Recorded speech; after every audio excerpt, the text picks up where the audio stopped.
Welcome back, everybody, to We Talk Film. I'm your host, Barry, joined as always by Clayton. How are things, Clayton? And you've managed to appear here in person this time. You're not a PNG image anymore. Yeah. You're back. I'm You back. can see his lovely face. That's the reason why nobody watched last week's video, is because they didn't see your face. They were just like, no, we're not watching this. We're not listening to this. It's horrible. I don't blame them. That's completely understandable, and all of our fans are real for that one. Yep. Oh, well, no, I'm doing really well, Barry. I'm so glad to be back on camera, showing off my face to the world. Yep. All that jazz, but more importantly, I am excited for this week, because we're talking about something really goddamn good that we would love to talk about, and we've been meaning to talk about since we watched it because of how good this thing is. So Barry, why don't you tell us what we're doing this week? Okay, so this week we are talking about Invincible Season 2, Part 2, because we already covered Part 1 already, so we're going straight into Part 2. Yeah. So I'm guessing you had no news for this week? There's lots of news. I was just gonna throw doing. We usually do that, don't we? We're talking about this, and then we go over to the news. No, we go news, and then we talk about what we do. Oh, okay. Sometimes we throw it out there early. Yeah, why not? You know, to change it up, right? Cool. Yeah, I gotta be ready. I gotta be on top of these things. He's making the things difficult. Why not? So unprofessional. You gotta be able to roll with it, feel with it. Exactly. Gotta be improv. Roll the Get some hot news chili things in here. Let's go. I don't know anymore. Weekly news. He's losing his mind. I'm losing Weekly my news mind. on We Talk Film. Welcome to We Talk News. This is what we're calling the segment now. We Talk News. I mean, it makes sense. Okay. It makes sense. It makes too much sense for us to not have done that previously. Not gonna lie. Yeah. We should have thought of that for an entire year. Long ago. Yeah, and we've only with We Talk News to call the news. Yeah, that's great. Anyway, bunch of news stories this week. A whole lot of things happen. I'm basically just gonna make my way down the list in no particular order. Okay. The first story I'd like to mention: the writer for Andor, a Star Wars spin-off show, Bo Willimon, is set to co-write the upcoming Dawn of the Jedi movie. So they're getting some of the writers from Andor to go on with this other thing. Very cool. Yeah. Obviously, his scripts are Emmy nominated. He's working with Mangold directly to get this movie off the ground. That would just be pretty cool, just to amazing be as well. Yeah, like working with James Mangold. Yeah. For writing. That's pretty cool. Yeah. So this is the guy. He wrote House of Cards, is his big Emmy thing. But he also wrote the prison 3-parter of Andor, which was some of the best episodes that season. Yes, that was the one with Andy Serkis. Very cool. That was cool. So he wrote all that stuff. Yeah. And they're setting him to attack. Oh, I'm very excited. Moving on. Next story. The producer for the Sonic the Hedgehog films put out a statement saying that he wants the films to become Avengers-level events. Okay. And I'm like, from Sonic? Sure. From Sonic? It's so weird. He's discussing the Knuckles show, which is, it might even be out right now, or it's coming out soon. I think it's actually meant to be out. I think so. And he said he wants the movies to be Avengers-level events. And I'm like, have you seen the Sonic films? I don't think that's ever going to happen. Very weird. Why not? Sure, dude. They did it like in the video games, I suppose. These big events. I guess they've still got so many like Sonic characters to like add in. Do you know how many like Sonic characters there are? There is too many. I can't keep track of them. Way too many. When they started throwing in like Cream and like Rouge the Bat, I'm like, I'm losing. Yeah, you gotta get like Amy in there. You gotta get Bean. You gotta get Trip. You gotta get Jet. You gotta get Big. What was that? Big Big the Cat. I remember him. Yeah, he was you gotta so get Vector. Fun. Oh man, I love Big the Cat in Sonic X, which I think is the greatest Sonic thing ever made. Big the Cat opens the first episode, and he has been my favorite character since I watched that show. So I want a Big the Cat spin-off show next, actually, after Knuckles. Actually, that would go down well. That would be the Avengers level event. That would be least for me. He's basically Thanos. He is. He's purple and big. Yeah. Oh, okay. Next story this week. We got a bunch of news out of CinemaCon, which happened Ooh. over the last week. Just a bunch of trailers, a bunch of upcoming news for theaters around the world, but primarily in America and Las Vegas, where the event took place, about what's coming up, happening, what's going. A whole bunch of stuff was shown. Half an hour from Inside Out, 9 minutes of Deadpool 3. Wow. Like the first 13 minutes of Planet of the Apes. Like a whole bunch of stuff was shown to Damn. These theater people. And we had everybody telling us what's going on because obviously it's a live event. People tweeting out what's happening. The first story coming out of CinemaCon is that Margot Robbie is set to produce a Monopoly movie based off of the board game. Yep. That noise. I don't know. I was like, it's cool. It's Margot Robbie producing stuff. So hopefully it actually gets made here in Australia. That would be great. That would be a thing. But it's Monopoly. You'd think it'd have to be like set in London, right? You never know. Because the board games, London, it would kind of make sense. Yeah, but they could build the sets here. They could do it here. I guess, but it feels like you've got London right there. That's like it costs too much in London. Do it in Australia. Yeah, build an entire second job. London here. Yeah, but this is her second partnership with Hasbro after Barbie. So the success of that has straight away led to a Monopoly movie. I don't know how that's going to work. Is it going to be like Wolf of Wall Street? That would be funny. So what, is she gonna strip she did in Wolf of Wall Street? I have no idea. It's like, you do not pass go, you do not get a full set of clothing. I don't... Yeah, you go to jail now. I don't know. It's so weird. It feels like it's such a weird thing to try and adapt and like carry over to a movie. You don't know. There's not really a story or anything that can be done. Hasbro own like so much as well, so it's like starting to think now, like what else are they gonna try and turn into movies?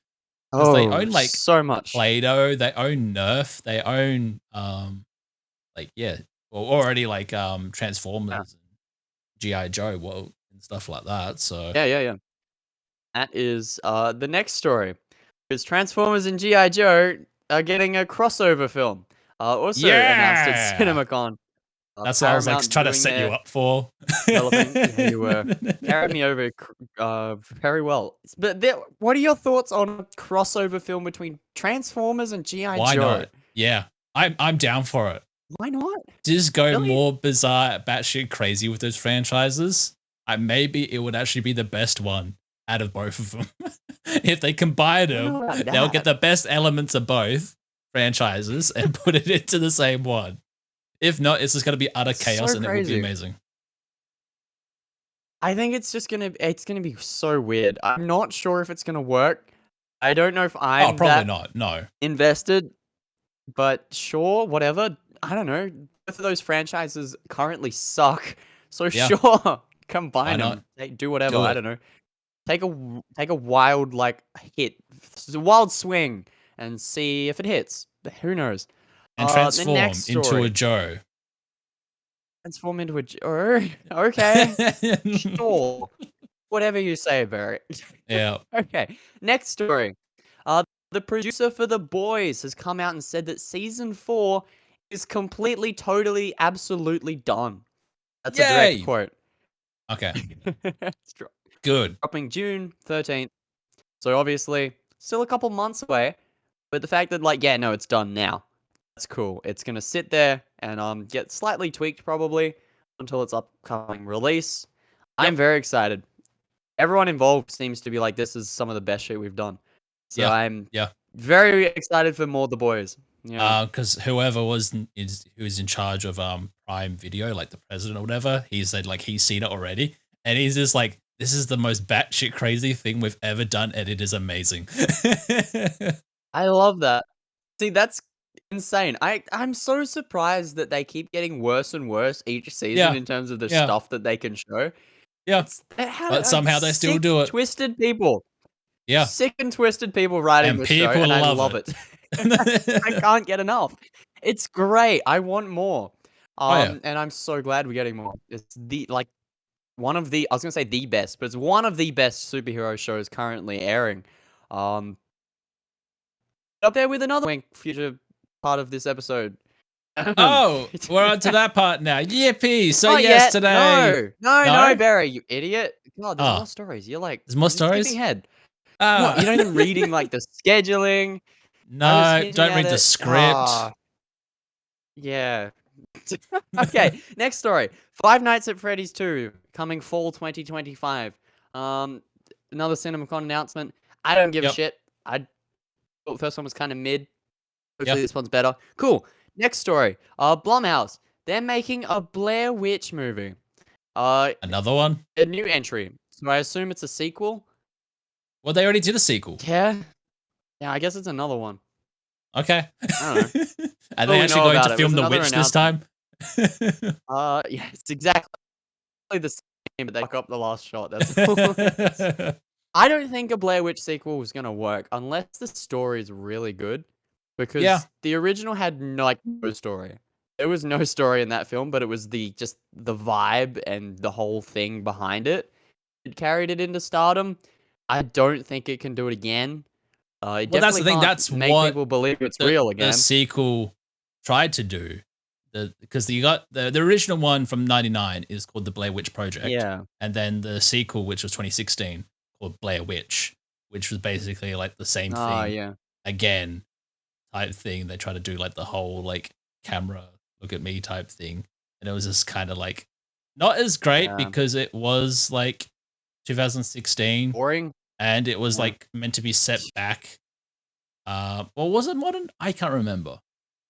I don't even know if I've seen that one, to be honest. Like, Yeah, it's been a while. even the first one kind of bored me, I will say. It Yeah, yeah. definitely doesn't hold up really well. It's not up there in my favorite horrors. But who knows? Maybe this new one will be good. I have no idea. Okay, next story. Scrolling through. An R-rated film.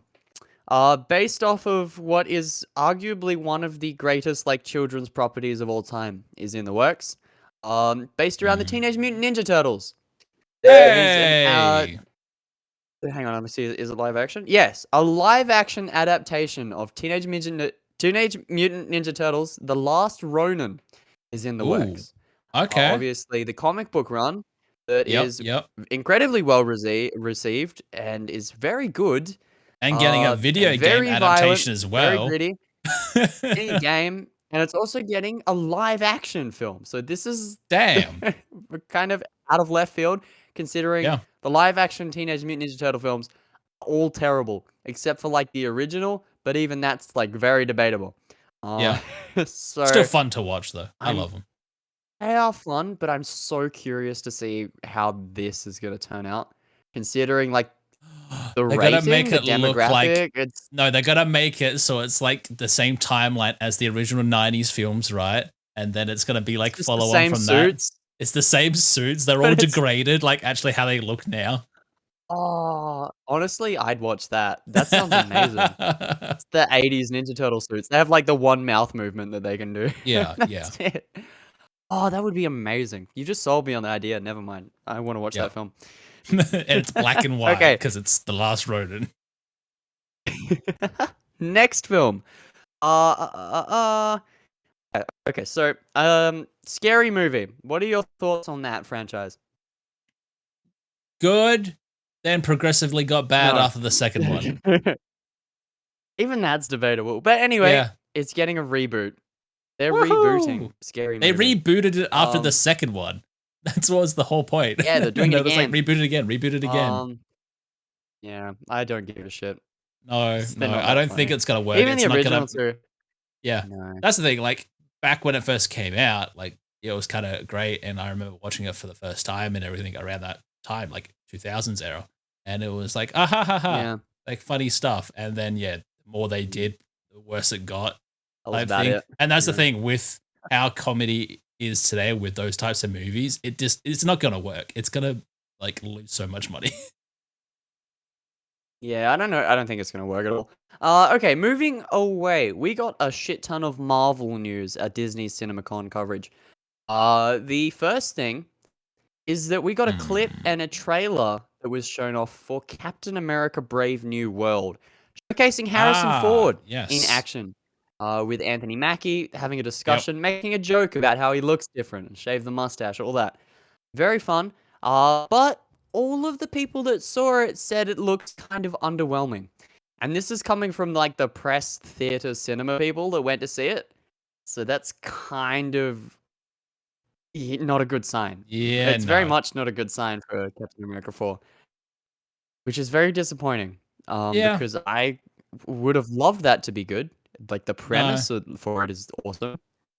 No? But it's Disney. They're not executing well at the moment. Well, Marvel Yeah. side of things. That's why I'm very concerned Well, about every single Marvel project at the moment, besides Deadpool. I mean, that's true. And speaking of Deadpool, they showed off 9 minutes of Deadpool 3 at That would have CinemaCon, been and great. people loved it. That would have Everyone been was great. like, okay, it's funny. There's just constant jokes being thrown at you, saying all sorts of suck it Fox as Yep. well, and showcasing some Wolverine stuff, including a Wolverine Yippee! fourth wall break, which Oh, is a little weird. okay. Apparently there's a scene where they're talking and Deadpool like cuts no no Deadpool Wolverine cuts off Deadpool and says something to the camera, and Deadpool says that made his dick vibrate or something like that. Oh. So there's like not just Deadpool fourth wall in this movie, as far as Yep, that's yep. telling us, which I Oh. don't quite know how to feel about. Unless it's done really well, I don't know. Yeah, well, that's the thing, because this Right? interpretation of Wolverine that we are getting is totally different from what we've seen before. That was the only Yeah, way yeah, that yeah. Hugh Jackman said he was going to come back, if it was a totally different Wolverine. And that's the thing, he has done that in the comics before. He has like cut weight of like doing fourth wall stuff. Ye- And so sometimes if it's Yeah, done that's like once or twice, it's fine. Like it can be done well. Um, yeah. All right. so hopefully, if Yeah. people liked it, what they saw, I'm pretty sure we're fine. We should be safe. Hopefully. Hopefully. All right. Okay. I got two more stories. Oh, three more stories actually. First one is the live action Minecraft film has wrapped filming. I thought they Yeah, only just started filming it felt like like the that. other week. It Yep, felt like it was like a week ago, and now they've wrapped filming. yeah. Jason Momoa and Jack Black were like chilling and talking about it, and I'm like, I have no idea. We I saw still some don't know. live action Minecraft trees that were built for We the did. sets. That was I don't like the okay. look of them. No, Uncanny. It's weird. I don't think live action was the right choice for this film, but we haven't really seen anything, so I'm not judging it no, just yet. yeah. It's gonna be like Borderlands again. But saying that though, Oh, both with Jack Fallout Black though. Fallout looks pretty good. Yeah. That's true. I still have to watch it. You That's do. later. That's a later episode. We'll get there. Yeah. Okay, two more stories. The next one, Peacemaker season 2 has started filming. That looks exciting. Yes. James Gunn's like, hell yeah, let's get on and do more of this I shit. thought he was filming Very Superman Legacy. Well, Superman, sorry. But now well. he's like, I don't think he's okay, doing I, much I of Peacemaker. I don't think he's no, he's directing a like lot of it. directing all the episodes apparently as well. All of it? I thought it was only some of it. Yeah. Oh, well, maybe he's just, No, I don't know, multitasking. I know. Well, he obviously Sure, dude. wrote all the episodes for it. Yeah. I'm not What sure if was it he's called? directing all of them. He might be directing some of them. 'Cause I think it was working around the Superman schedule Oh, in okay, some way. okay. So it's either Ba, like ba, the ba, ones ba, that ba. he's directing or after Superman wraps Maybe or something like that. they're doing it I all at don't the know. same I'm not time. He's damn just sure. like, just go around, no, just go everywhere. The Actually, the man, like, this same is thing, Pete. yeah, the guy does everything at the moment. He's literally directing films, writing the shows, while also Yeah. trying to run DC as well. Like, That god must be a damn. lot of work. That is a lot Like, of work and a lot of pressure. crazy. A lot of like meetings alone. Like, dude's gonna have Yeah. no free like weekends. No. He just keeps going. Oh, crazy. Okay, last story. And this is a wacky one. We're getting a SpongeBob movie. Another one, a new one. Wow. Um, but more importantly, the director answered a couple questions, some really important filmmaking related questions. With the Mm-hmm. most important question being asked if there was going to be nudity in the SpongeBob film, and which he replied, yes, there is going to be nudity in the new SpongeBob film. So we SpongeBob have official gets nude. confirmation that Okay. SpongeBob's not going to wear clothes at all. Wow. That's going to be interesting. Is it animated or No, it's live fine. action? I'm not sure, but it doesn't matter. They've had nudity in the show before. You see Yeah, like shots but of no, like it's gonna be Patrick's cheeks weird and if shit. they're gonna do like It'd be very funny. that weird CGI like live action animation stuff Yeah, again. they tried And that, be and I like, don't think I it hit well. am naked. And it's just a man painted in yellow. It's like proper live action. You get Jack Black and paint him yellow. Yep. That's awful. Please It's never actually suggest Tom. that again. It's Tom getting painted yellow. He'd probably do it. Didn't he do a Probably. musical, like a SpongeBob musical at Yeah, one he point? did And the they SpongeBob kind of just musical. did that. They actually did a live action episode as well. Yeah. So mental. So Oh man, that's crazy. that is Okay. crazy. That's it for the news. Now you can talk about Invincible, Barry. Go away. Yeah, we can talk about Invincible. Here's a clip for it. My pizza's getting cold. Your family's legacy is blood.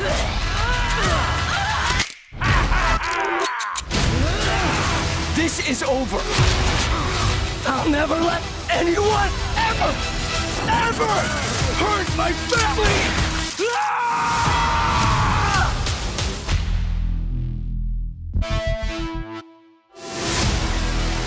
I'm sorry. So, yes, we have got season 2, part 2 of Invincible. They finally finished it off, finally released. It was only an additional 4 episodes. So we'll start with season 2, episode 5, which is This Must Come as a Shock. So the Grayson household is, well, let's do a recap of season 1. End of season 1. Basically, Yes, Mark please. saw his dad with his weird alien mother-in-law and brother, Yeah. or step-brother and stepmom. And Half basically, brother, yeah, half-brother. And basically, yeah, he got defeated and everything like that by other Viltrumites and everything like that. They took away his dad, and then he was just like, oh, okay, I'm here, damaged. And then it picks up from the end of that season where he's basically recovering from his war wounds against the Viltrumites. And it's been 6 months or something. something He was like there that. for a while, yeah. Yeah, he was there for a while. Oh no, it was three months. 2 months. 2 months, yes, because Amber Yeah. says 2 months when he goes back. Oh, so, okay, yeah. I think it's 2 months. And then basically from there, Yeah, he is whoa. forced to bring his brother or half brother with him, and so he comes all the way back home and everything like that. And then yeah, basically the Grayson household is upended when Mark's return to Earth with surprising new responsibilities. The Guardians of the Globe face dangers both at home and away. So yeah, since their strongest superhero has been away for the past 2 months, a lot of stuff has gone down. A lot of other superheroes have perished in fights and stuff like that. Not the Guardians though; they were still kicking. But you know, just other They're still going strong heroes in the world. Yeah, for now. they're still alive for now. For now. Yeah, this episode. Yep. Oh, okay. I thought we were both. No, gonna you can go. continue You can go. No, You can go. This episode. Sure. This episode blew me out of the water straight away. Kicked me right back into gear because it's been a while since we watched the first half of this season, so it kind of had to throw me back into it a little bit. I was like, I'm not sure if it can continue that momentum or if it's going to take a little bit to get going again, but no, straight into it. I within 10 minutes I was like, this is the show that I remember. This is the show that I love. Yes. Is the show that I want to keep watching. And I'm like, oh, I'm missed these characters and I want to just spend more time in this world. So this episode threw us right back in. The time jump kind of helped because I think it has been 2 or like 3 months since we saw part 1. So like it weirdly works out. Yeah, it really worked out well. Yeah. In the timeline, just so that we feel how Mark felt coming home because we're in the same boat. We haven't seen these characters for 2-3 months Yep. either. So that's very cool. Mark has a half brother now. That's so Yeah. weird. It's this little purple kid. Little purple kid that's and he growing ages like slightly older by faster the than everyone day. else. Yeah. Very wacky. I don't know. See, I haven't read the comics, so all of this is very shocking. Oh, okay. This is like normal stuff. Like this is not even the shocking stuff compared to the comics. I realized that. This is just like, yeah, and okay, all right. cool. This is the basic Very stuff. crazy. Yeah. So what else happens this episode? Because this is just him kind of getting back into life. He talks with his mom trying for to a get bit. back into life. Trying to. Is this the one with the squig dudes? The squiggly dudes? Yep. So basically, as soon as Mark gets back, he's like trying to get his life in order again. He's trying to get everyone, trying to build his relationship with Amber and everything like that. He's like, I'm sorry that I was away for so long. That's a whole thing. But then basically Cecil asks him, like, hey, we kind of need you to go back into space again. We've got a problem with Cecil. Cecil's great. Oh, man. I love Cecil. Oh, hey, man. voiced by Walter Goggins. Great it is. actor. The guy from Fallout. The guy from Fallout. But yeah, basically he goes out on a mission with the half of the Guardians, with Amber and yes, that's right. Robot and Immortal and the shape-shifting guy. Shapesmith. And also those other two guys that I can't remember their name. Yes. The other two. I don't know what they are. I cannot remember their name for the life of me. I can't remember the one guy, but you got like it's Samson. Samson's one of them, right? Yeah, Samson. And then there's the guy in the orange and like white. I don't know. I can't remember what he does. You got Monster Girl. Monster Girl goes with him as well. But yeah, basically they have to go on a mission because an invasion of the Sequids are coming in. That was a teaser from season 1. That was the whole thing when he went to Mars and everything like that. They're basically taking care of them. While in the meantime, on Earth, Rex, Duplicate, and the Shrinky lady are basically... Yeah, I can't remember her name. Yeah. Basically, you have to fight against the Lizard Council and everything like that, which goes horribly wrong and everything like that. So basically, Duplicate absolutely gets fucked and dies, essentially. Gets ripped apart because obviously her powers work that they only like a certain amount of duplicates can happen before it's the Prime One. And the Prime One gets ripped apart. And then, the Shrinky lady goes inside or gets eaten by the big guy and then tries to like... Super wacky. Like expand from the outside, but it doesn't work. Gets crushed by him. And then basically Rex is left by himself with no hand or anything like that. He gets his hand eaten off. That was a whole thing. And then a guy, the new leader of the Lizard King, King Lizard, comes up behind him because he's wounded and shoots him in the back of the head. Shoots him. Yeah. Oh boy. Okay, this little section that ends had me episode 5. Yeah, so that's the end from that side of things. But these guys get their asses kicked by the lizard dudes because where we were leaving off the lizard dudes is where they were kind of like, oh, these are setting up to become some kind of big bad. And then they come in here and they get slaughtered, but they also kill off these 3 other hero dudes, which it very much shocked me.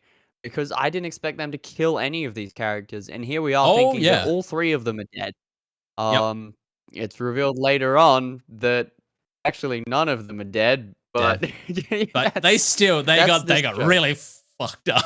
They all get fucked up, and this was straight into the gore as well. Because this, I forgot how gory this show was. Oh yeah, they do not pull their punches with this show. So while that happened. We are in space. There's a ship coming towards Earth, and all the other heroes are on there fighting Sequids, trying to save the astronaut that Shapesmith left behind. There's a bunch of Martians. That's a very cool segment. This episode ends it on a cliffhanger of they're all gonna die by the squid dudes. And then the after credit scene for this one was Alan waking up.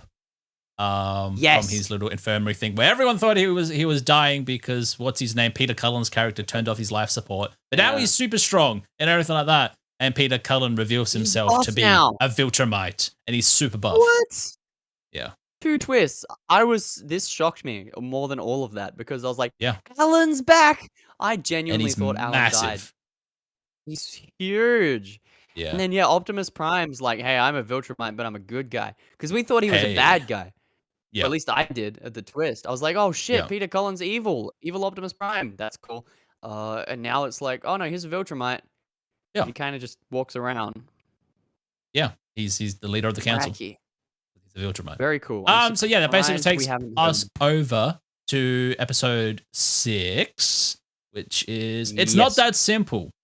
And basically, yeah, It's that not. just basically goes straight into it again, where we first are revealed that Rex somehow survived with a hole in his head, got shot in the head, and he just absolutely kicks the shit and kills the Lizard King with no hand, just a stump, and is absolutely got a bullet through his head, and blood's pouring out of his head. That was insane. Guy, absolute trooper. There is no way he should have been like able to move at all after any of those things. Yeah. That was so crazy. I love it. I love this show. And then basically the Guardians and Mark win against the Sequoids and everything like that because they make a little bomb device and it all goes off and they save everyone. And then Mark, well, no, then they meet the Martians. That's right. The Martians are like, you have doomed us all. It's all because of Shapesmith's fault. And then Invincible is just like, no, he's kind of one of us. We don't want him to die type thing. So then the Martians start shooting at him as well. And then Mark just goes around like destroying all their ships and everything like that. That's right. On their way back home. And then it kind of like mellows down because obviously they find out what happened when they left Earth and everything like that. Like Rex got super fucked up. The other people are dead at this point in time. They have a whole funeral scene for Duplicate and everything like that. Who Immortal, was having a relationship with, and he's like absolutely devastated by this, which is a whole like arc for his character. He was so sad. He was so sad. He was so sad. We see Mark Hamill's character, Art. He rocks up for a little bit. Yeah, that's right. He's just like, I'll give you some advice, kid, because obviously Mark's trying to get some advice about Amber and what to do and everything like that. And then also Amber's getting advice from Eve as well. That was a whole sequence. Yeah, Eve. Adam Eve. Yep. Very cool. Yeah, Adam Eve. Yeah. This episode, it mellowed out, and I really enjoy the mellow parts of this show. When the show slows down, just as good as when the action's there, because all of these characters are so well written, and the story that they're going through is so like realistic, but over the top superhero shit as well. But it feels so down to earth in just these moments that it's amazing. It's so simple as like these two people talking to people about relationship advice, and we're cutting back and forth between it. And it's really entertaining. Yeah. And it's two people having a conversation about their shitty love life that could easily be solved. And you're loving it. But it's like, this is stupid, but I love it. Yeah. No, just like how well written this show is for an animated like perspective and everything like that is phenomenal. Like this is some of the best writing that I've seen in stuff compared to like anything that we've seen like live action wise for a lot of films and everything like that. It's actually, no, these people are like larger than life heroes and characters and everything like that, but they actually are just like normal people in a way. And the stuff they talk about actually seems real. Like this is actually like what you would be doing and going through all this stuff. And it's really nice to actually see that for once. Yeah, definitely. It's so good. I love every moment of this show. I can't get enough, bro.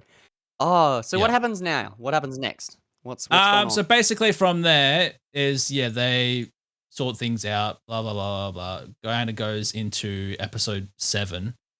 Because Mark is trying to balance his life and everything like that. He's trying to get not back very on top well. of things. Not very well, no. But it goes into episode 7, which is I'm Not Going Anywhere. The plot for this one was Viltrumite comes to Earth to persuade Mark to join the Empire while Mark and Amber consider the problems in their relationship. Donald and Rick face their past while Rex wonders if he's lost his mojo. Mark wonders if he can stand up to the Viltrumites. So this is the beginning of this episode was phenomenal. Basically, it begins with him and Amber going out on a date to a convention and everything like that. Yeah. What they did animation-wise was absolutely great. It was such like a meta thing and everything like that. It's so funny. Was phenomenal. I loved it. I loved it so Yeah. much. But obviously from Yeah, it that was point, so crazy. Viltrumite comes down. I forget Yep. the Viltrumite that comes down her name because she is The a very lady. key part of like Invincible story. Yeah, She like is A absolutely or something. It's like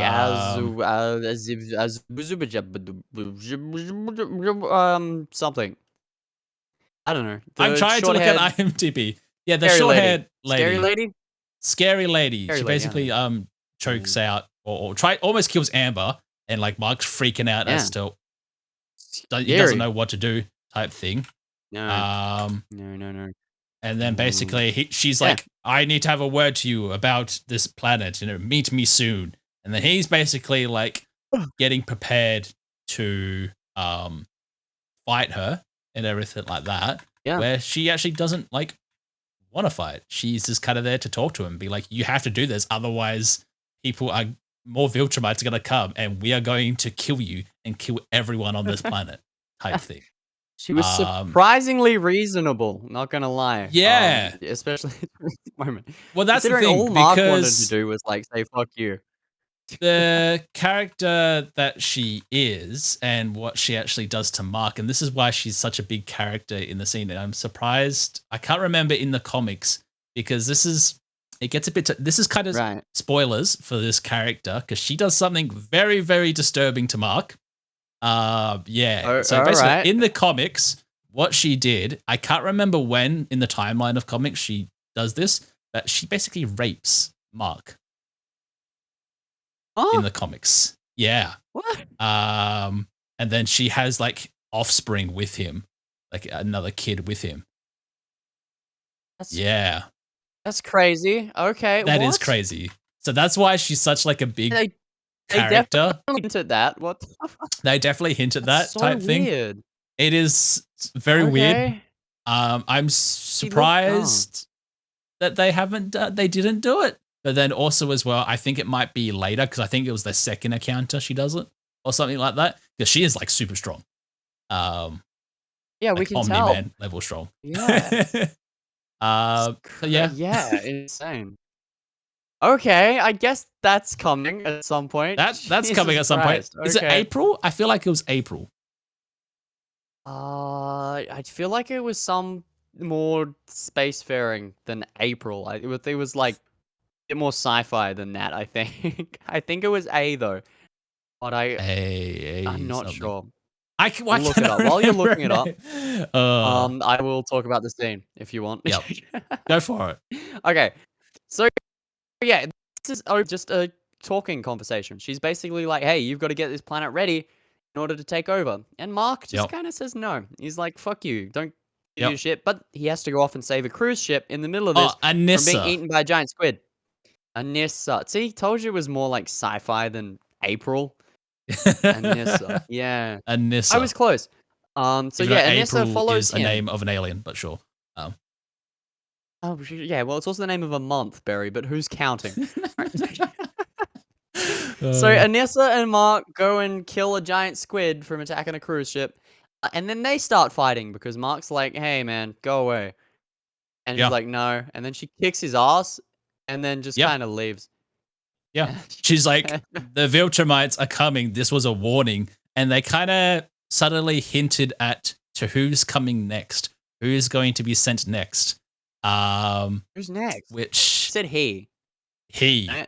There is a character, and he is basically, I would say, the most powerful Viltrumite compared to the final one that they fight, or besides Invincible, in the comic line. I'm hoping that's who it is. I would say that that's who it is because season 3, I think Robert Kirkman already hinted that Conquest is coming. Who's basically this next character. He's the oldest living Viltrumite. So he's an old dude. Right. Yeah, but like he is massive old dude.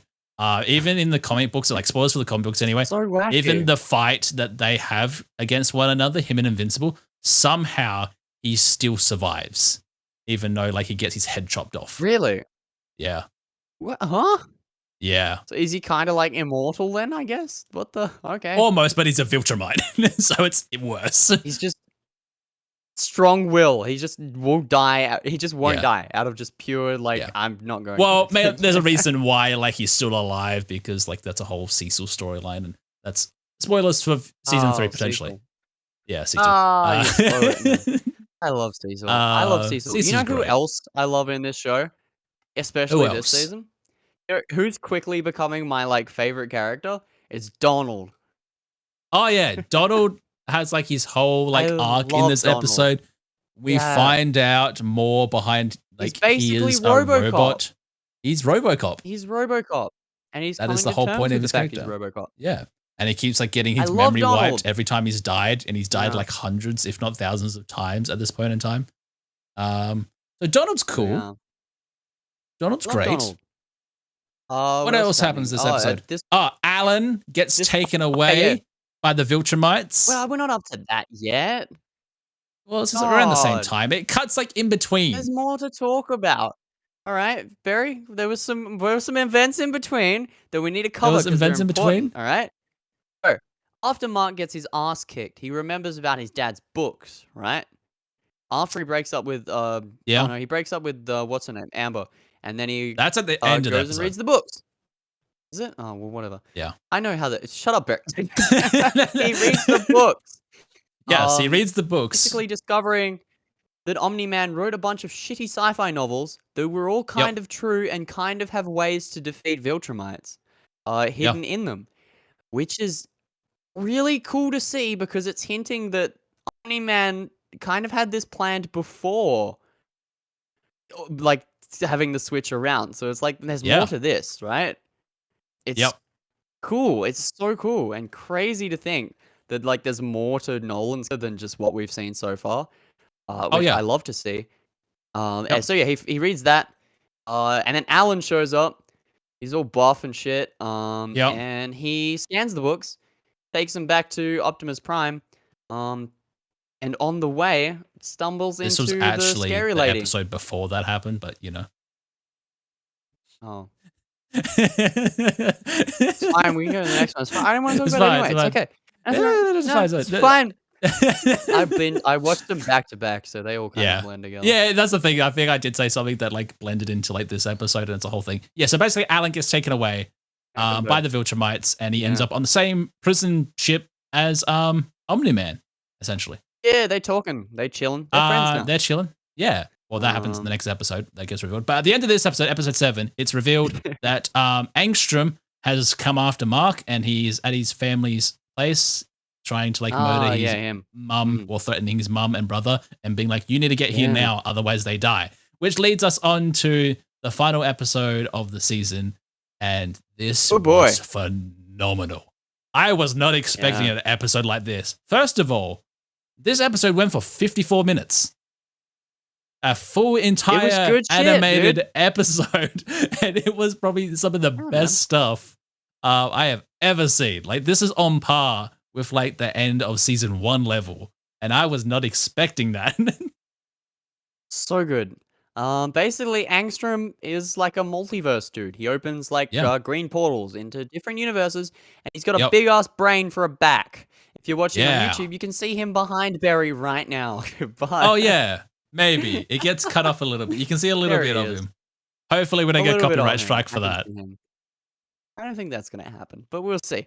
Anyway, he's a big bad dude, and he basically just hates Invincible because in almost every other universe, Invincible's evil, or he joins up with Omni-Man, or he's kind of a dick. Whereas this one, he's a good guy, so I guess he's pissed off at that for some reason. And Invincible's hey man, I'm going to beat the shit out of you, and ends up traveling across different universes in order to try and get back to him while he's being taunted and toyed with. We see Discount Spider-Man. Agent Spider. He was cool. Yeah, that was cool. Proto-Ock, I think. Yeah. Crap out of him. That was voiced by the... Yeah, that's the guy who did Spectacular Spider-Man. Yes, Spectacular Spider-Man, which is my favorite Spider-Man show. So hearing that was enough for me to go, oh, I love this Spider-Man. We also get a slight tease at a figure that is maybe or may not be wearing a bat suit in any shape or way. We can't say actually who it is because of copyright reasons. And it was so funny watching that interview of Robert Kirkman being like, no, that's not Batman. It's just some guy in a bat suit. Some guy. Just some guy. Costume. Yeah. Yeah. And has a bat in his name. And his name is something. Yeah. That was so funny. Obviously hinting at the crossovers that the Invincible comic did have with both Marvel and DC, which is very cool. Because very rarely do we get anything that crosses between those. So that's very cool to see. Obviously that's all going on. Yeah, he goes to dinosaurs, the talking dinosaurs. While that's going on, Mark's obviously traveling to all the different realms and everything like that. Debbie is trying to like stand up against Angstrom as well. And she basically gets hurt really bad. At one point, he snaps her arm, like bones come out. Was ow. Because obviously he threatened Mark's brother and everything like that. Oliver now. His name's Oliver now. I got a name. Yeah. Yeah. And everything like that. And she's like, ouchie, ouchie, ouchie. And then thankfully, Mark comes back through with a Fortnite gun and smacks the absolute shit out of him at one point, which he wasn't expecting. And then he gets dragged through a portal. And then basically they have like a big showdown against one of them. Well, not really a big showdown. It's just an absolute pulverizing of Angstrom because Mark obviously sees Debbie hurt and everything like that. And he loses it. Like legitimately, this is Omni-Man level at the end of the first season. Loses his shit. Yeah, literally. And just absolutely destroys, like pulverizes Armstrong. And because that's the thing, obviously, like he thought he was strong because he got all these robotic things and everything like that. So he just absolutely, and it keeps going at him and at him and at him.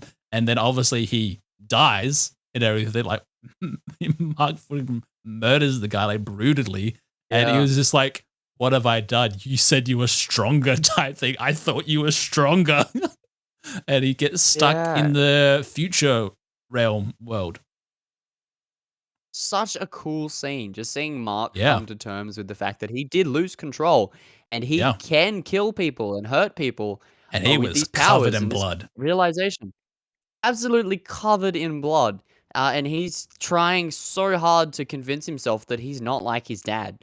In this moment, he kind of became his dad, even just for a split second. They flashed between like the final fight with Omni-Man and everything like that, which is like, that's so cool when they do those types of things because it's like the same motion as well of him pulverizing. It was. I think that scene actually is playing in the background right now. It is playing in the background right now. It is playing. Angstrom has Invincible by the throat. There he goes. He's punched him. Yeah. Oh, here comes the pulverizing. Yeah. Anyway, getting back on track. This kind of ends with future versions of the Guardians of the Globe showing up. What remains? Being like, hey, dude. Yeah, what remains of them? And that's whatever. They go like, hey, man, we're gonna send you back in time, fix this because you disappeared and it kind of sucks now. And then Adam Eve is like, oh, also, I'm in love with you, but I won't tell you 30 years ago. So go tell previous me that I love you. All that. So we get hints at that relationship, which obviously develops. Well, that's like very quickly develops. Meant to like happening already, like in the comics and everything like that. I'm surprised they put it for as long as they did, type thing. Because I think that is a very like key part of the Invincible comic is the relationship between him and Eve, because so much happens as well between him and Eve in the comics and everything like that. Yep. It's definitely set it up for the third season, which I think is done well. Oh, yeah. Because the two seasons, the first one was just him and Amber. Second one's like the downfall of him and Amber, and then Eve. Yeah. And then third one's Eve. I think it's paced really well, the way that they're doing it, especially the relationship stuff. So I'm very excited to see where we go with that. So what else happens? So basically, Alan and Omni-Man are friends. Yeah, they're friends. But before all that, because that's kind of like the end credit scene. So basically, Mark gets back from the future and everything like that, and he's devastated as to what he's done and everything like that. And basically, he's just like, I am like my father type thing. And even Cecil, there is a touching moment where Mark's sitting on top of the Pentagon because his mum's in hospital and Oliver's been taken care of, where he's just like, I don't want to be like him. And even Cecil's just like, you're not him. Like, you're not him. Like, that was such like a touching scene. I wasn't expecting that from Cecil. It was just like, oh, okay. Like, Cecil actually does care a little bit. Like, he does have that hint of like, I do care about people, but I will use this for my advantage. And then, basically he goes around floating around. Then he sees Eve. And he's like, hi, friend, how are you going? And then he doesn't tell her about the future version of her or anything like that. And they're basically just sitting on top of the Brooklyn Bridge together and everything like that, which ends that episode. And then we get the after credit scene of, Alan and Omni-Man have teamed up type thing. Well, they're on the same ship and they're talking to one another through Alan's telepathic chip thing that he has that he can talk to people. And they're on the same ship now, planning to try to find an escape way out of there type thing. And then Alan starts talking to Omni-Man, and then Omni-Man is just like, I do want to change. I do want to be a better person. And then the final line is, I miss my wife. I think I miss my wife. I'm like, wow. Yeah. I was like, dude, the switch up. The switch up. Crazy. Yeah. Also, during this episode, it's revealed that Duplicate is still alive, and Rex and, that's all right. the other people are still alive. Yep. They're all alive. None of them are dead. They're all alive still. Yeah, that's the thing with the show. Is we see everyone get like torn apart, and then they're all fine.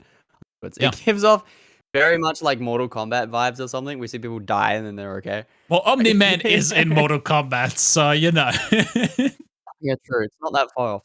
It's very fun to watch this show. It's crazy.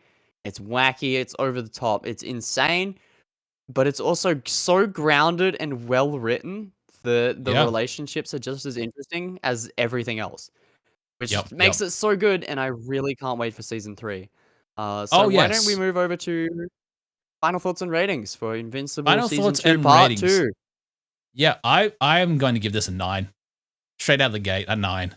I am so happy with this season, even though like we did have that gap and everything like that, but that was obviously due to like production reasons behind the scenes, like COVID all happened, the whole thing happened. They have already stated the voice work for season 3 has already been done. It's all gone. So obviously early next year, we should be seeing season 3 all ready to rock and roll. They are planning to roll this out every single year consecutively now. They've planned it all out. And while also as well, apparently the live action film is still happening as well during all this. So there's so much Invincible coming. I'm looking forward to it all. I'm looking forward to season 3 and seeing what's happening, especially now that I know what's going to be coming next season. And Robert Kirkman has said every single episode of season 3 is going to be basically the finale of what we've had before. So basically these big massive events. They've already teased at Mark getting his new suit through the logo. Because this logo this year was black and blue, which is his next suit, because obviously that one got damaged against his fight against Armstrong. So he goes a black and blue suit after those events. They have teased that Conquest is coming as well, which is going to be massive. And also we're going to see the redemption arc start happening of Omni-Man and his wife and him getting back and being a better father, because he has like a massive redemption arc, like probably the best I've ever seen written in a comic. Like it is great. He becomes such a great character. He already is a great character, but even what he does and everything, it's such like phenomenal to see that turnaround of a character. And then obviously we get to see the relationship between Mark and Eve. Eve, yeah. What's her name? Her. Very much. I have to agree. I'm sitting on a 9 out of 10 as well. This is about as perfect as a season 2 can get. With the only downside being that I really kind of just want more. Yeah. Like more of everything. Give me more moments. Give me episodes twice as long. You know, I'll sit through it. I will watch it religiously. It would be so funny, like season 3, if they do like what they did for the finale of this one. Like every episode's 50 minutes long. They were all close to that this season. They were all like they were pretty high up there. Like compared to like what Disney do for all their animated stuff, which are around 20 minutes. Yeah. They go pretty long with Invincible. Yeah. That one's another 50-minute one, like episode 6. So yeah, they're all reasonably like time. That's the thing. 'Cause you have to add so much to these episodes. And I think that's the reason why it's so good as well, is because they like time with these characters in that one episode and let the story grow, and we actually get to see these like characters the way they are a lot more. Where a lot of other animated shows was like cut to the action, go on to that plot point, go to the action. Yep. So yeah, no, it's so well written, and I love it. So yeah, 9 out of 10s from both of us for Invincible Season 2, Part 2. If you haven't seen it, definitely go check it out now that we've spoiled it. And yeah, and also playing it in the Invincible, 'cause it's background, good. you know, because look how bloody Mark is right now. You can barely see it on the video, but he is super bloody, and that was phenomenal. All right, so that's going to bring us to the second half of the pod. As always, we cover our ongoing shows. This week, we're going to briefly cover the latest Bad Batch episode, as well as the latest X-Men 97. Oh boy, Barry, why don't you kick it off and tell us what the Bad Batch have been up to this week?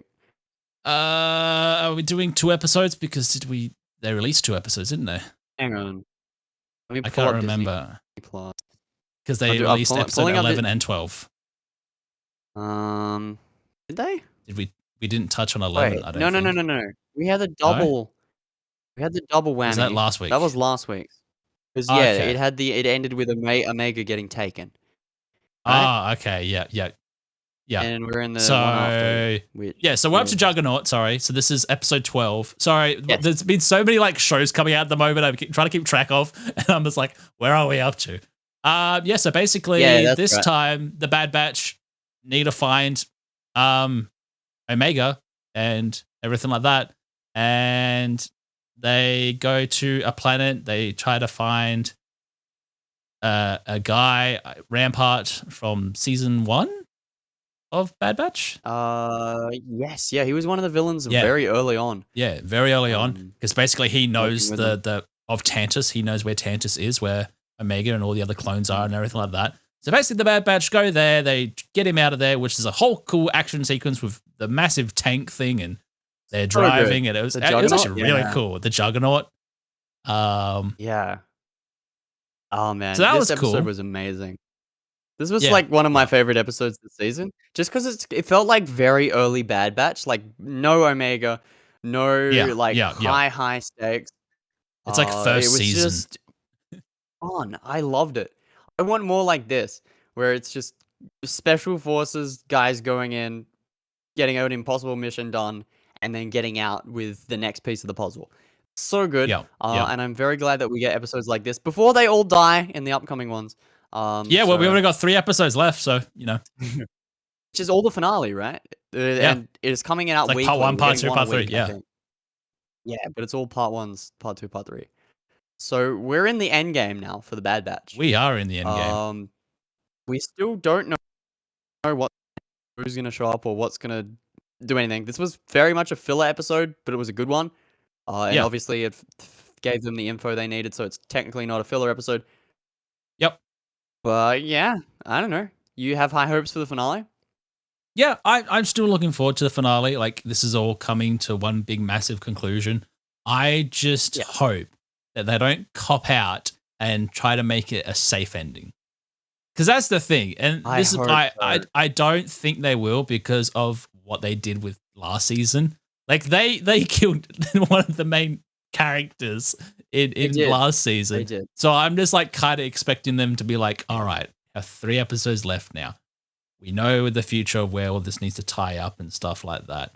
So I'm still expecting at least 2 more members of the Bad Batch to die. I'm thinking Wrecker is going to be another one to die. I'm surprised he didn't die in this episode. I thought he was. We did. We predicted that because we were like, it's Juggernaut, Wrecker's going to die. That was my prediction, at least. But no, not yet. I still think Crosshair is gonna go out some way. Like, he's gonna finally redeem himself, like properly, and he's just gonna be like, "I'm gonna kill everyone," and kills me with it. We still have to find out who the Shadow Trooper guy is. That's the whole thing. We still need to see. Wolf needs to be converted at some point. All that jazz. There's a lot that needs to be done in these next 3 episodes. Yeah. So we'll see how that's going. And then, as always, the next thing we are covering is X-Men 97 in what might have been the greatest episode of an animated TV show that I've seen in a long time. Oh this boy. was phenomenal. Do you want to quickly? You can quickly talk about the episode. I don't have it Yes, up on my please. screen. Oh boy. So this episode 5, this is halfway. This is the midpoint of X-Men 97's first season. Called Remember It. And holy shit, this might be the best X-Men content that we've ever got on a screen. Like, ever. I stand by that because this episode had everything that made the X-Men good. The first half of it is entirely, like, focused on the relationships between the characters. Scott and Jean coming to terms with the fact that Scott's still kind of seeing the clone version of Jean in his head. There's stuff with Wolverine. Genosha, the mutant nation, is being welcomed into the United Nations by the United Nations. And they invite over some mutants to go check it out, with Magneto, Gambit, and Rogue leading the way. And which, to get there, we meet Nightcrawler, who is like everyone's favorite little blue guy. Yeah. So cool to see him. I love him. I was as a very character. happy. Yeah. I bet. Yeah. Basically, Genosha's being ruled by a council of some shady people, and then Banshee. He's there as well. Yeah. Moira McTaggart. And also, Emma McTaggart's there. Sebastian Shaw, I think, is the mutton choppy dude. And there might have been others, but they want Magneto to basically rule as council head. And he will only do it on the condition that a member of the X-Men joins him as sort of like the queen thing. I don't know. He wants Rogue to join him because he wants Rogue to join him. It is weird. But that's like a whole... It is very weird. Thing from the original show. It's a whole thing. Yeah. But it's still weird. It's still weird because he's like 100 and she's like 30. Yeah, something like that. It's mental. But, yeah, basically, Rogue says yes. She's like, this can help save a lot of people. So she kind of breaks up with Remy. Poor Gambit is taking nothing but L's this season. Yeah. Breaks up, and he's like, you know what, that's okay. You know, I see the end game. I see what's happening here. You know, this is a very important cause. Cool. We'll just be friends. Whatever. Even though he's very devastated. But that leads us over to the party scene. In which case, it starts getting wacky. We get a dance number. Magneto and Rogue fly around and start like making out. Gambit leaves, of course. Madeline Pryor watches on. And then she hears something, and like a piercing bolt goes like through her head, and we're like, psh, and we don't know what that is. Well, just before that, I just wanted to add, just before that, the dancing scene between Magneto and Rogue. Basically, Rogue confesses, "Oh, wait a minute, I chose the wrong thing. I want to be with Gambit." Oh yeah, that is a key moment because of what happens next. Please continue. Please continue. Changes her mind. Yeah. So we hear a voice in the head of Madeline Pryor, and I kind of picked who this voice was immediately. I don't know if you did the same, but it was Cable. We hear Cable's voice, and then she. Do you know who he was voiced by as well? Ooh, who's he voiced by? The original voice actor who did Gambit back in the 90s. Oh yeah, right. It's a new voice actor for Gambit because the guy's old now. He can't do the same voice that he used to have. So they got him to do the voice for Gambit, for Cable, sorry, because the original voice actor for Cable is, I think, dead. So I think so. He does a good Cable. He sounds like Cable. Yeah. Very impressive. Yeah, basically Cable's like, hey dudes, some shit's about to happen. I'm too late. You gotta run. He's coming, sort of thing. And then he gets sucked away into a portal. But before he does, Madeline Pryor realizes that that's her son. That's Nathan Summers. Yes, it is. He's like, oh my god, you made it. You're alive. The future medicines worked, or whatever, the technology in the future. And then, oh shit, Barry. A bomb goes off. Massive explosion. And it's basically like a first-person perspective. Dies. Yeah. From Rogue, everyone dies. Everyone at this ball gets like obliterated. Rogue and Magneto pull their way out of the rubble, and they're like, what the fuck just happened? People are screaming and crying. There is more blood and explosions than I've ever seen in a PG show. Yeah, there's literally just bodies like just yeah. dies. Banshee A gets giant green fucked laser up. kills Banshee, and this pissed Yep. me off because we see no Banshee in this show. Banshee's No. like fuck all in it. And And he's now one he's of my dead. favorite characters ever since reading Giant Size X-Men #1, which he Yep. was a predominant character in those early X-Men. And then he just got killed. I'm like, you bastards. Oh Yeah. shit. And it's but that's not shit, the what only people they kill this episode. Yeah. So basically from that, Banshee gets attacked.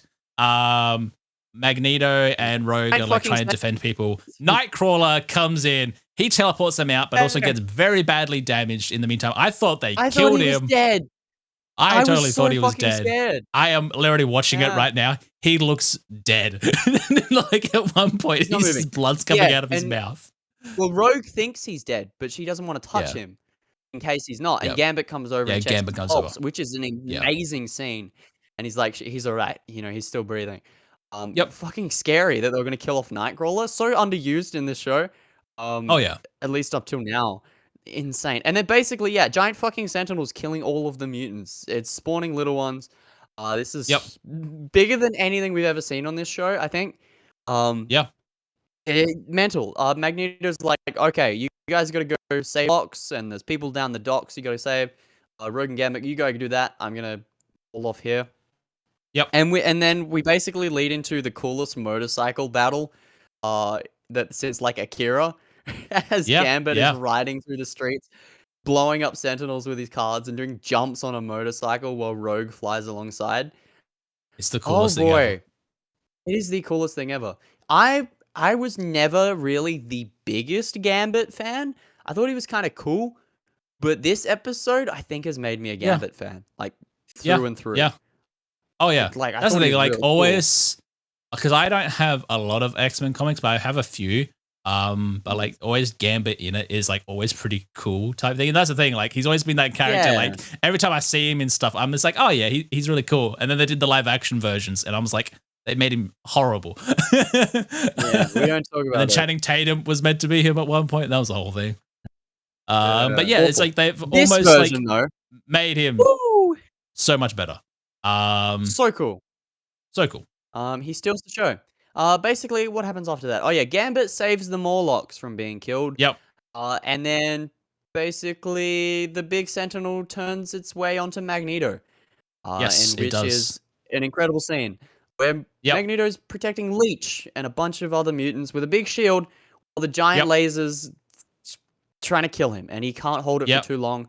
And Rogue and Gambit try to go there, but then he's also like forcing them away because if they go there, shit, they'll die as well.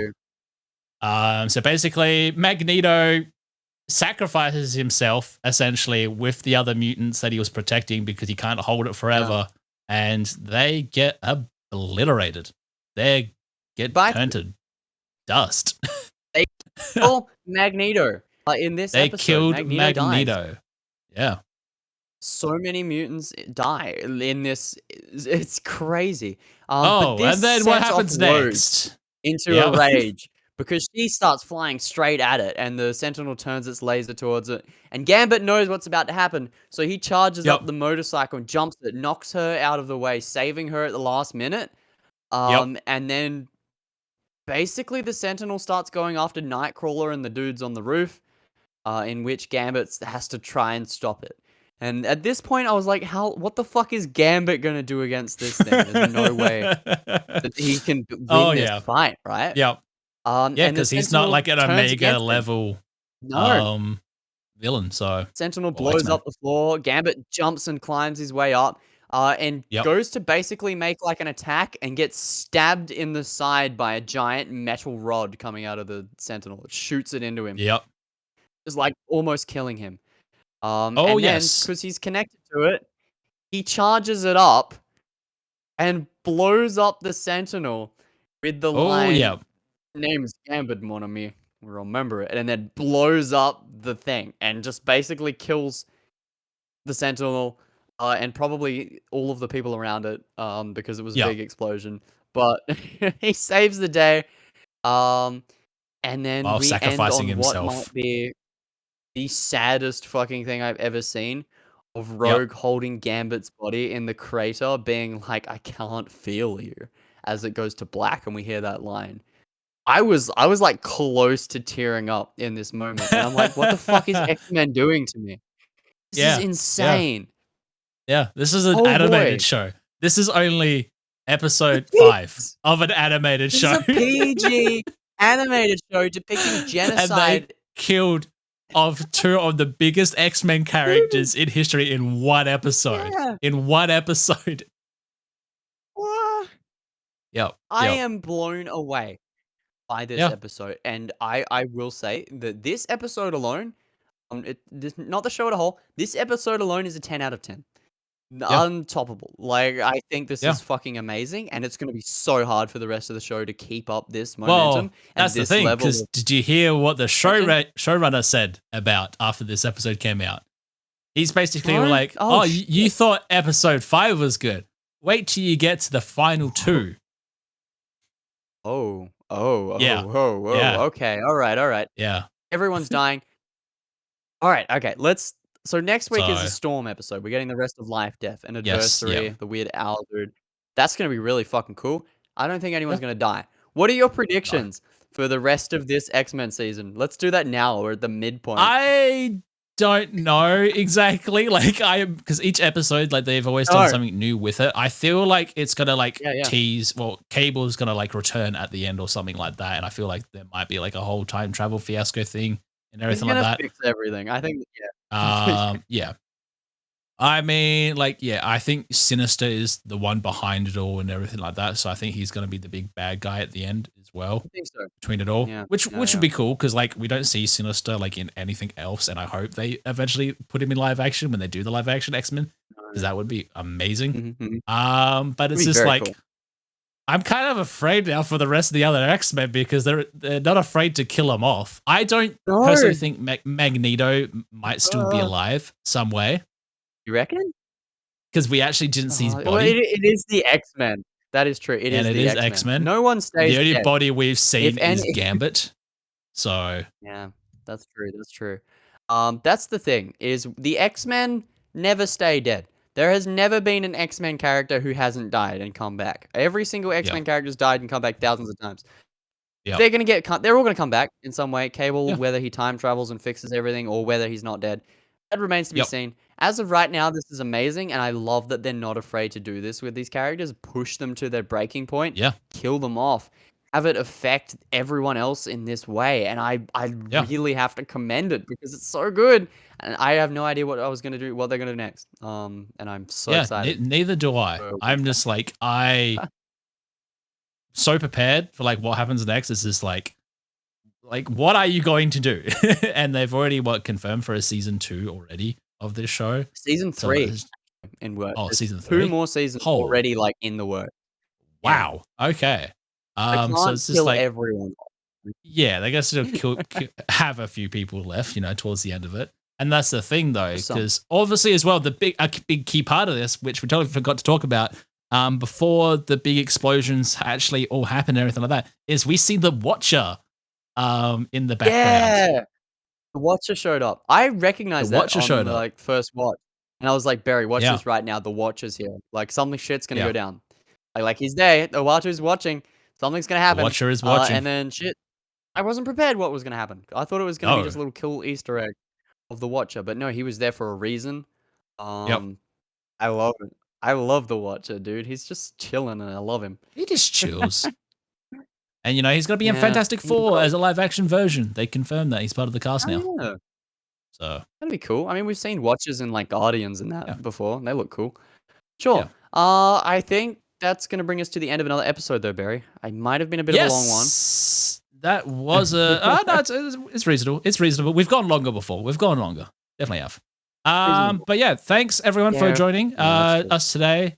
We are always here all the time doing a podcast about films. At the moment, it's TV shows though. A lot of TV shows, a lot of good TV shows, and a lot of amazing things came out, and a lot of good things are still to come out. We'll see you all next time. Thanks for being here. Make sure to, I don't know, like and subscribe. Is that a thing we have to do now? No. Go watch X-Men. And Invincible. But not at the same time. That'd be kind of confusing.